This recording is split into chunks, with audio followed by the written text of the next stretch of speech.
2 zyrtar të pezulluar në kadastrën e Lezhës, gjithashtu janë edhe nën hetim për çfarë akuzojnë ata? Po, si që thatë edhe ju, tashmë drejtori i Aqësisë së Kadastrës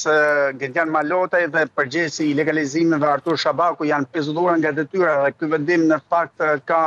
më së një muaj që ka nisur të shërtohet nga gjykata e Lezhës, e cila ka dhënë edhe vendimin e kërkuar në fakt nga prokuroria e çështjes Iva Harka, e cila kanë marrë në hetim pikërisht një objekt të legalizuar në zonën e Kunës në Shëngjin. Bëhet fjalë për shtesën 4 katë një pallati në këtë zonë e cila tashmë ka përfunduar dhe është legalizuar në fakt nga Agjencia e Kadastrës, por që ka rezultuar në fakt që gjithçka shkryer sipas prokurisë në kundërshtim me ligjin. Duket se për këtë hetim në fakt është marrë dhe po hetohet edhe administratori i vetë objektit për të parë të gjithë procedurën që shkryer pikërisht për legalizimin e kësaj shtese pallati, e cila pavarësisht është ndërtuar, është përfunduar nga ndërtimi vetëm pak kohë më parë, në fakt është mundur që të legalizohen 4 katët e tij. Në fakt konfliktet që ka pasur ndërtuesi i pallatit me disa banor që ndodhen rreth tij dhe denoncimeve që kanë bërë ata kanë nxitur më pas prokurorinë e Lezhës që të shërtojë të gjithë dokumentacionin. Pra denoncimi ka ardhur nga banorët, po thua, nga pronarët?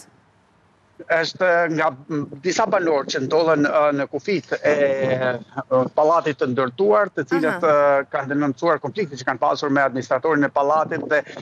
duke i referuar këtij denoncimi në fakt prokuroria ka marrur në shërtim të gjithë dokumentacionin, nga ku ka rezultuar se leja fillimisht ka qenë 6 katë dhe ndërkohë pallati është ndërtuar në 10 katë. Pra ka 4 katë shtesë. Ka 4 katë shtesë. Për këtë arsye në fakt është kërkuar edhe dokumentacion shtesë, nga ku ka rezultuar në fakt që 4 katët janë legalizuar më pas nga Agjencia e Kadastrës.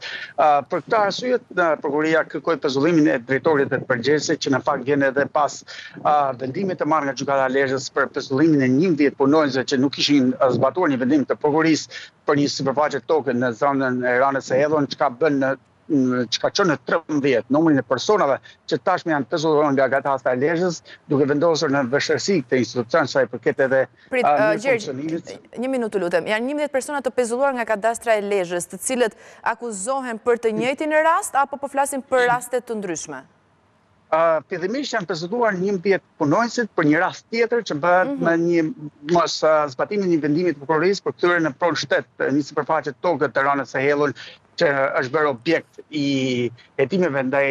ish kryetarit të bashkisë dhe disa zyrtarëve të tjerë për të cilën edhe ka patur dënime, ndërkohë së fundmi janë edhe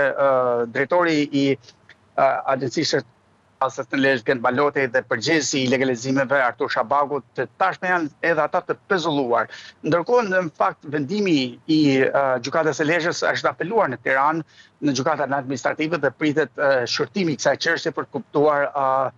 se cila do jetë procedura më teshme. Ndërkohë, duhet theksuar që vazhdojnë hetimet qoftë për drejtorin dhe përgjegjësin e legalizimeve që janë pezulluar, ashtu si edhe për administratorin e pallatit që ka ndërtuar sipas prokurisë pa leje 4 katë në zonën e Punës së Shëngjin. Duhet theksuar që ka patur edhe raste të ngjashme të këtyre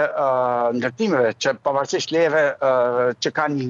numër katësh më të ulët në bazë të studimeve urbanistike që janë bërë për zhvillimin e zonës së Shëngjinit e kryesisht të Kunës, që ka një intensitet më të ulët të panimeve, kjo nuk është respektuar, duke bërë që këto katë të shkojnë mbi 6 të tilla, në rastin konkret 10 katë për të cilët tashmë ka një hetim nga prokuroria dhe janë një hetim që po zhvillohet intensiv nga prokuroria Iva Harka, e cila e ka dhe po ndjek çështjen në themel të gjithë zhvillimeve të saj. Po, e gjithë kjo situatë gjerë që në kolaps institucional Kadastrën e Lezhës, sepse po flasim për 13 persona të cilët nuk janë më në detyrë apo jo?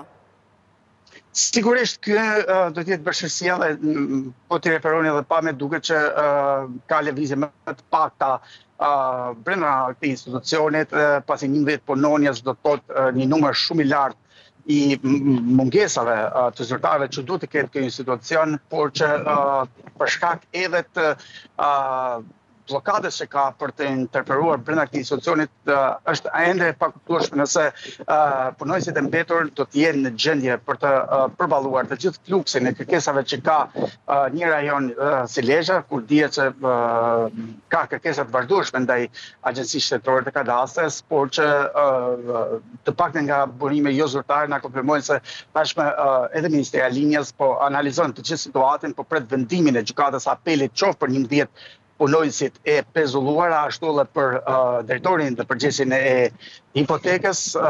për të vepruar më pas dhe për të dhënë zgjidhje situatës së krijuar dhe normalisht për të plotësuar vakancat. Gjithsesi duket që do të marrë pak kohë. Po sigurisht do të marrë pak kohë, për sa kohë do të presin gjykatat për të dhënë vendimin e tyre, sepse tashmë edhe drejtori dhe përgjegjësi kanë apeluar çështjen, ashtu si edhe 11 zyrtarë të tjerë në gjykatat administrative dhe pritet vendimi i këtyre gjykatave